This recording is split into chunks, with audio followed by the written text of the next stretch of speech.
He texted at 7:18 p.m. that his family had thrown a surprise party and he wasn't coming after all.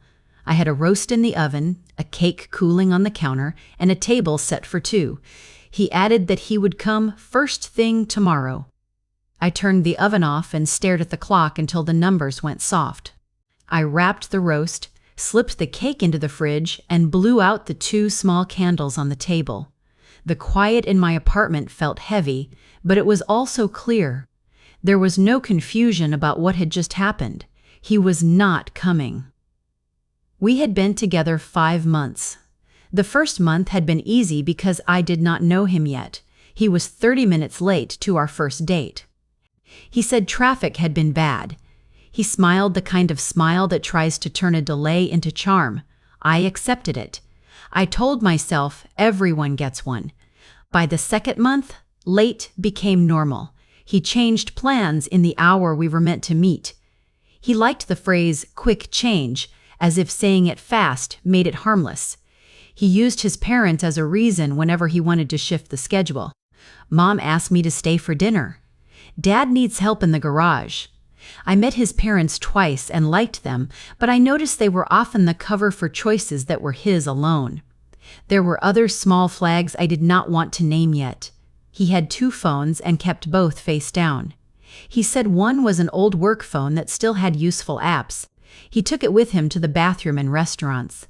He made a point of calling everyone friend. There was friend from the gym, friend from the lounge, friend from the studio. None had last names when he spoke about them. When I asked a simple question like, "What's her last name?" he would shrug and say, "We just talk about workouts." I stopped asking. I started to watch. Money and plans fell into the same pattern.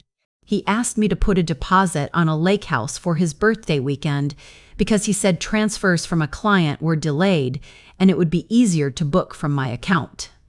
He promised to send me his half when it cleared. He canceled the day before the trip and never sent the money. I asked once. He said, "I'll make it up with something better." That something better stayed in the air like steam that never condensed.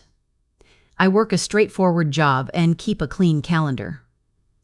I can be flexible when I have notice, but I do not thrive on last-minute shifts. In month 3, I told him I needed plans kept or canceled early. I said I could not carry the guesswork. He hugged me and said, "We'll be good." He broke 2 plans the next week. He told me about an ex who was still attached and warned me I might get odd messages. I never did. What I did get, late one night, was a text from a number saved in his phone under a man's first name. The profile photo was a woman's cheek and hair. When I asked, he said the number had been recycled or spoofed and that it happened all the time. The answer was fast, and too smooth. I did not argue. I wrote down the date in a small notebook that holds bills and reminders. It was a new habit. When something did not fit, I wrote it down. Looking back, that notebook saved me time I would have spent doubting myself. He liked to call me structured. He used the word as if it were a limitation. I do plan. I clean my apartment on Sundays. I shop with a list. I do not need flash. I like people who show up when they say they will and do what they say they will. He called that predictable. I called it adult. 3 weeks before the night of the roast, he left for a work trip. He said the schedule would be heavy and his phone would be dark most nights. We had one short call every few days. I sent 1 or 2 photos during the week so he had a sense of home. He told me he missed me and wanted a real dinner the night he got back. I planned it.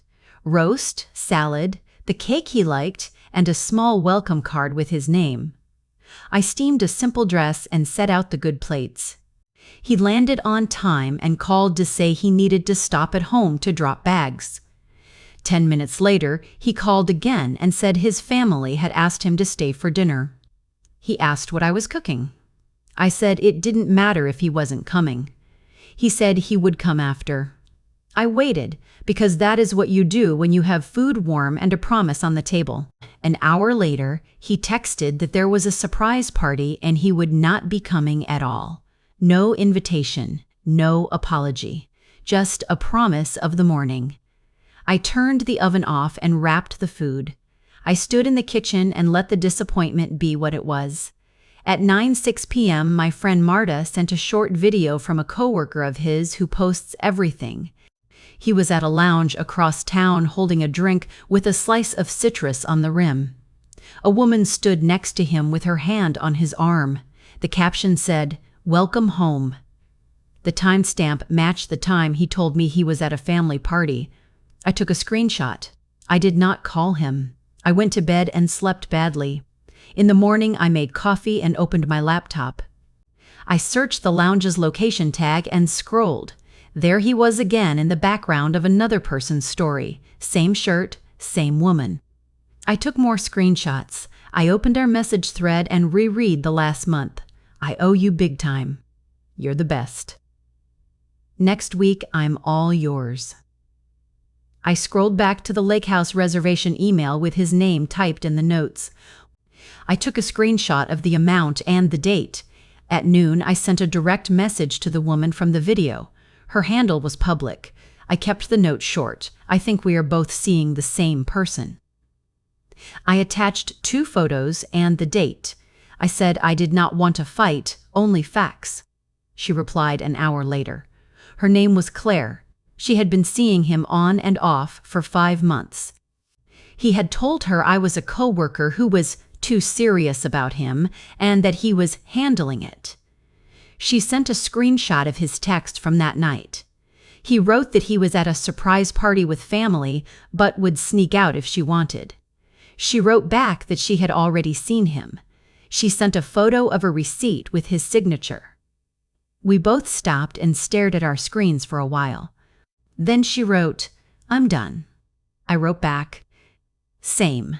I do not like drama. I like simple endings that are firm." I made a list of money I had put out and could document the lake deposit, the cake order I could still cancel with a partial refund, the groceries for the dinner, and 2 ride shares I ate because he changed his mind last minute. The total came to $782.85. I printed the list and stapled the proofs. I moved the cake pickup to Monday and arranged to donate it to the shelter. I canceled the florist and accepted store credit. I asked the lake rental for a weekday voucher. They said yes. I changed my streaming password. I texted him to meet for 10 minutes so I could return his sweatshirt and spare charger. We met at a bright coffee shop near my office. I chose the table by the window. He walked in with the kind of grin people use when they think charm will handle a bill. I put his folded sweatshirt and charger on the table. I slid him an envelope with 2 pages inside. Page 1 was the itemized list with dates and screenshots. Page 2 was 1 paragraph, "This is over. Please transfer the total by Friday at 5 p.m. If you do not, I will file a small claims action." I wrote the court's website and the clerk's number in the corner because I had checked both that morning. He scanned the pages, looked up, and started his usual script. He said the lake money would have come through. He said the party was real but complicated. He said I was making a big deal out of a small thing. I did not debate. I repeated the deadline and stood to leave. Outside, my hands shook in a way I could not control. I waited under the awning until it passed. Then I went back to work and sent myself an email with the subject line, "Done." Claire texted that evening. She had confronted him. He said I was lying. She sent him the same screenshots I had sent her. He stopped responding. She blocked him. She thanked me for telling her. I told her to take care of herself and then put my phone away. On Thursday, he transferred $300 with partial in the note. I replied, "Thanks. Balance due by Friday at 5. On Friday at 4:53 p.m., he sent the remaining amount. No message. I wrote, "Received," saved the receipts, and blocked his number. The next morning, I sent one more message, short and factual, to him, his sister, and his mother. For clarity, I ended the relationship. No need to contact me. He was with someone else the night he told me there was a surprise party. I attached 2 screenshots, the lounge video with time and his text to me. His sister replied, "Understood." His mother did not reply. I put on my shoes and went for a long walk. That could have been the end. It should have been. But the mind looks for edges. Over the next week, I pulled every small moment that had felt off and set them in order to make sure I was seeing the whole picture. There was the night with the two phones lined up on the bar, both face down, both buzzing in turns. He said one was for a group chat with his cousins and the other was for a client. He left for the bathroom and took both. When he returned, he had switched the cases. I told myself I had imagined it. Now I knew I hadn't. There was the concert I had bought tickets for because he said he had points for the hotel. He canceled the day of the show and said he felt bad spending a night away when he had work early. I ate the tickets and spent the night at home while he posted a photo from a late dinner out with the crew. I had scrolled past it then because I did not want to feel the sting. Now I screenshotted it and put it in the file I keep for myself. I wasn't planning to use it anywhere. It was for my own clarity. There was the brunch I hosted so his friends could meet me. I cooked for 7. He arrived 40 minutes late with 2 extra people and said he forgot to text. He spent most of the meal telling stories about how structured I was, and his friends laughed the way people laugh when the script tells them who is the uptight one. I cleared plates while he told one more story about a woman from his gym who took things too seriously. I ignored the heat in my chest and kept washing dishes. That was month 2. I told myself, new groups take time. I should have heard what he was telling me out loud. The way he wanted other people to see me made it easier for him to break my plans without guilt. There was the night he borrowed my car because his was low on gas. He said he would be gone an hour. He came back 3 hours later, a receipt half stuck out of the glove box the next morning. The time on the receipt did not match the time he said he'd left his friend's place. The location did not match the neighborhood he had named. I asked if he put gas in the car. He said yes and kissed my forehead. I let it drop. I should not have. There was the gym friend with the tight smile. He told me she was jealous of what we had and that she might start acting out. He wanted me to expect problems from her so he could frame any message I might receive later. No message ever came from her. Claire would later tell me he used the same line with her about a jealous coworker who might try to stir things. This is how he made confusion feel normal. There was the streaming account. I saw a new device log in at an hour I knew he was not at home. The model did not match his TV. I changed the password. He said, "Weird," and kept talking about a new restaurant he wanted to try. I never put the two together until the night of the lounge. There was the nephew's soccer game he said he had to attend. He sent a photo from the field. I saw a cousin's live video that same day and saw him in the background at a bar later that afternoon. I told myself the video was old. It was not. The list was longer than I liked. It was long enough to settle something inside me that still wanted to ask, what if? When people show you a pattern, that is the story. I wrote that sentence on a sticky note and put it inside my notebook. With the money returned and the family informed, there was one more job to finish, closing the door on habits that made him part of my day. I changed 2-factor settings on my email. I removed his profile from my streaming account and checked the login history a second time. I returned his last items. I replaced 3 framed photos where his shoulder edged into the frame with photos from a trip I took years ago. I sent the cake to the shelter with a short note, "Have a good night." The staff smiled and said, "Thank you.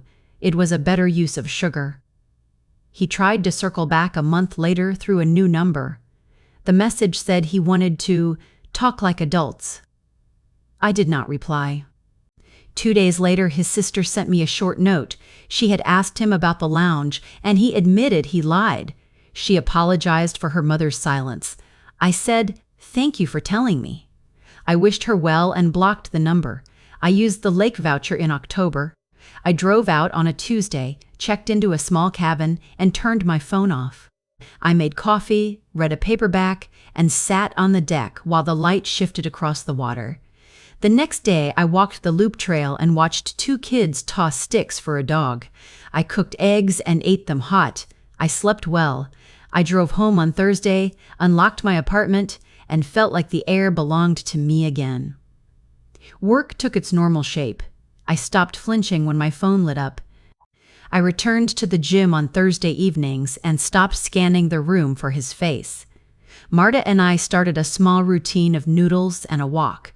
I cooked on Sundays to make the week smoother. I slept every so often his name landed in a conversation. I kept my summary simple. We ended it. He was seeing someone else. I hope he figures himself out. I did not share screenshots. I did not join in when people wanted to dig. I had done everything I needed to do. Returned items, collected money, informed the people he used as cover, and blocked contact. Anything more would be re-entering a story I had finished. In winter, a friend of a friend who works at that lounge told me staff had noticed how he brought different women in on different nights and used similar lines. I did not ask for details. I did not need to know his nickname or his habits. My life is not a file about him. On the anniversary of the dinner that never happened, I cooked the same roast, invited 3 friends, and set the same 2 small candles on the table. We ate, we talked about work, and we washed the dishes together.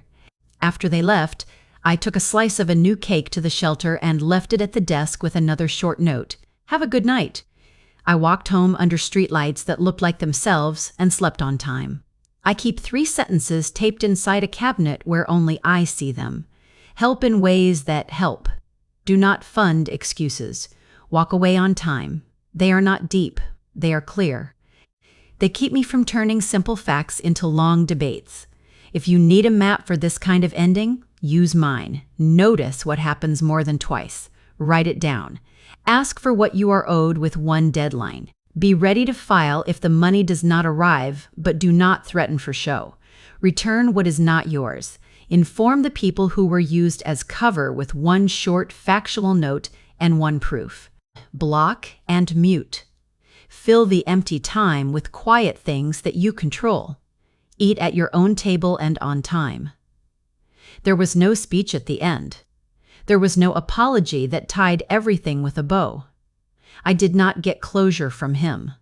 I gave it to myself by doing a few clean things. I ended it. I recovered my money. I informed the right people, and I did not argue. That is the work no one sees because it is not loud. It is also the work that makes your life feel like it fits again. The next week moved in a straight line. I went to work, I cooked simple dinners, and I slept. I kept my phone on deliver quietly for all unknown numbers. I did not stalk his pages. I opened the notebook each night and wrote one line about what I did that day that had nothing to do with him. It sounds small. It worked. 2 days later, proof arrived without me asking for it. His aunt posted a family album link and forgot to make it private. A mutual friend sent it my way. The album showed a backyard dinner for his cousin that happened the next evening, not the night he canceled on me. The timestamps were clear. The photos showed paper lanterns, a sheet cake, and the cousin holding a sign. There was no surprise party on the night he used as his excuse. The lie was simple, not clever. I saved 2 of those images to the folder on my laptop with the rest of my records. I did not send them to him. I did not send them to his mother. I had already said what needed to be said.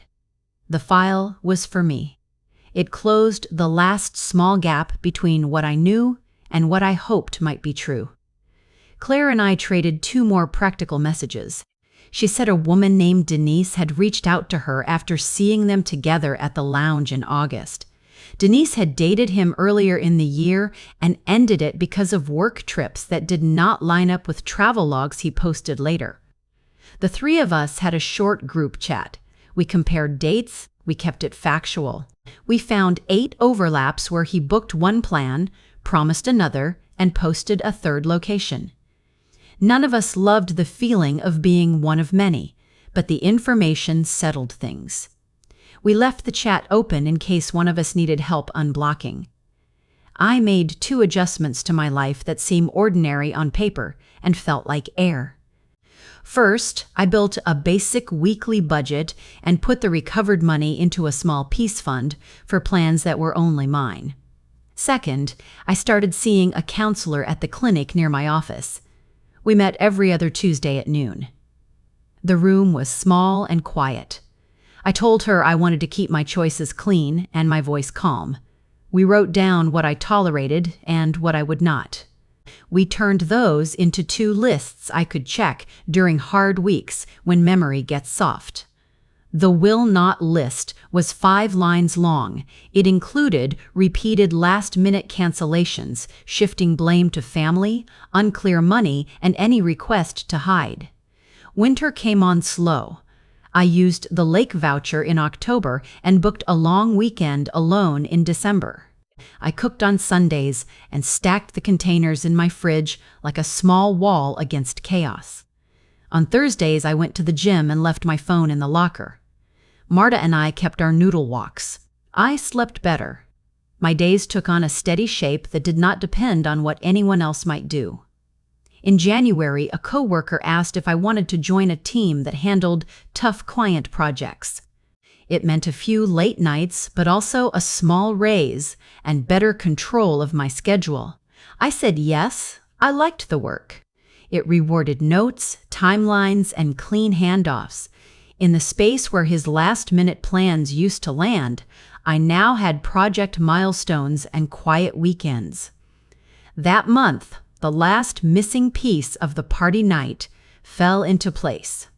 His sister wrote to me from her work email. She said she wanted to be fair. She had asked him about the surprise party, and he admitted there was none that night.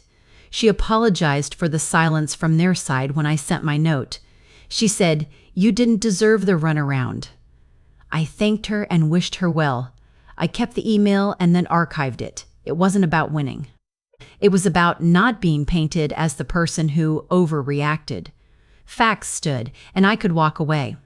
I saw him once in February at a friend's birthday, the sort of gathering where people stand with paper plates around a kitchen island. He walked in late with a new woman. He looked for me and then looked away. I stayed near the stove and talked to 2 people about a movie. He drifted over once, tried to start a friendly chat, and reached for the old tone he used when he wanted to reset a story without owning it. I said, "Hope you're well," and then turned back to the conversation I was already in. It was not cold, it was firm. He moved on. I stayed where I was and kept laughing about the movie. After that night, a small rumor started. I heard from 3 different corners that he was telling people I was still hung up and kept invoices on exes. I chose one place to answer the story where it mattered most and only once. A mutual friend posted a vague complaint about people airing out personal finances. In the comments he wrote, "Some people don't know how to move on." I added one line, "I asked for what I paid for, got repaid, and moved on. Wishing everyone well."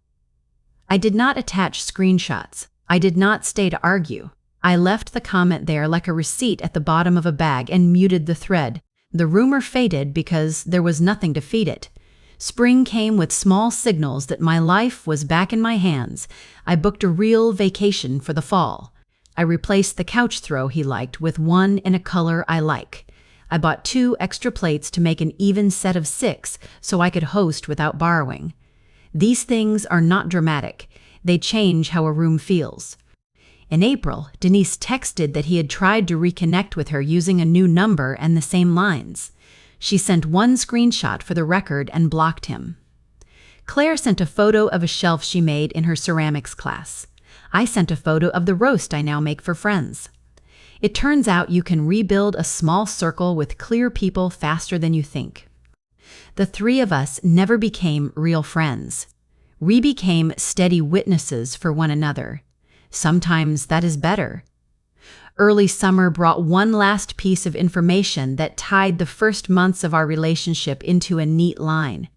A gym acquaintance, someone I only waved to on Thursdays, stopped me by the water cooler. She asked if I had dated him months back. I said yes. She said she had watched him bring 3 different women to the same Tuesday class over 6 weeks and act like each was the only one. She said the staff had a word for it. I said I didn't need the word. I thanked her for telling me anyway. Then I went back to my set and finished my reps. I did not feel vindicated. I felt correct, which is quieter and stronger. In July, I learned a final lesson I wish I had known earlier. I was at a team happy hour when a junior analyst asked how you know early that you should leave a situation. I said, patterns matter more than promises. I said, if someone cancels big plans more than twice, they're telling you how they value your time. I said, money and time are the same. Watch where they go. I did not mention him. I did not need to turn my boundary into a speech about an ex. The room nodded. We ordered another round of water, and I left early on purpose because I like getting home on time. At the end of summer, he sent a long email to a group of people about a fundraiser he was helping organize. He asked for donations and said he would match the first 5. I read the email twice and closed it. I know the difference between generosity and show. It is not my job to sort his motives anymore. I sent a small donation directly to the organization through their site and did not add my name to his list. The thank you note arrived the next day. It felt clean. A year after the night of the canceled dinner, I made the same roast, set the same candles on the table, and invited the same 3 friends. We ate and told small stories about our weeks. We did the dishes together. I put a slice of a new cake in a box and walked it to the shelter, where the volunteer at the desk now recognizes me and says, "Good timing." I walked home and sat for a minute in the quiet. It did not feel heavy anymore. It felt like a room with windows open. You asked for more detail about how the pieces clicked together and how I knew. Here are the plain signals I learned to trust. He held 2 phones and kept both face down, even when no one else was around. He carried them both to the bathroom. He switched cases once, thinking no one would notice. When I did notice, he joked to cover the move. He used family as a shield. If he wanted to cancel, he said his mother needed him or his father had a task. When I actually spent time with his parents, they never mentioned those urgent dinners or tasks. They were polite and happy to see me. The contradiction sat there in the room like a chair no one would admit belonged to someone else. He treated money as air and then as a chain. He was casual when asking me to book things and strict when I asked for repayment. He liked phrases like, "We'll square it later," and "I'm good for it." He did not set dates. Money without dates is not money. It is a story. He used the word friend as a cover for people who were dating him or wanted to. If I asked for last names, he made it a joke about me being structured. If someone messaged late, he said phones get recycled. He liked explanations that require me to do math I did not ask to do. He built a frame around me in other people's minds where I was predictable and serious, so that he could be the fun one when he broke plans. If I had confronted him about that at the time, he would have said I read too much into jokes. Now, I would not argue it. I would say, that frame protects you and hurts me, and then I would leave if it continued. He spoke in future tense more than present tense. Will go, will do, next time. The present was messy and light. The future was golden and exact. A person who lives in next time is telling you they do not intend to keep track of this time. I learned to put every one of those signals into the notebook and look at them once a week. Seeing the list on paper made it harder to drift back into hope. The notebook also helped later when I filed my taxes and saw the folder labeled with that year's screenshots. This is not about revenge. It is about record keeping, so you do not twist yourself into knots defending clear choices. In the second year after I left, I started dating again. I kept my lists in mind. I met a man named Eric at a class. He showed up 5 minutes early to everything without announcing that he had shown up early. He paid for what he said he would pay for and kept a little notebook for his own life that looked a lot like mine. He has one phone. When he puts it on the table, it sits screen up. We make plans 2 weeks ahead and keep them. If he has to change something, he tells me a day before and offers 2 new times. It is not thrilling, it is steady. That is what I missed without knowing how much I missed it. I still pass the lounge sometimes on my walk home. In summer, the patio is full and the music reaches the sidewalk. I do not look in for him. I do not check who is at what table. I look both ways and keep walking. That is not a metaphor. That is just how I cross the street now. If you want a short version of the last 2 years, here it is. I ended it when the lie was plain. I got my money back without a fight. I could not win. I informed the people who needed facts. I blocked what needed blocking. I filled the time with my own work and my own plans.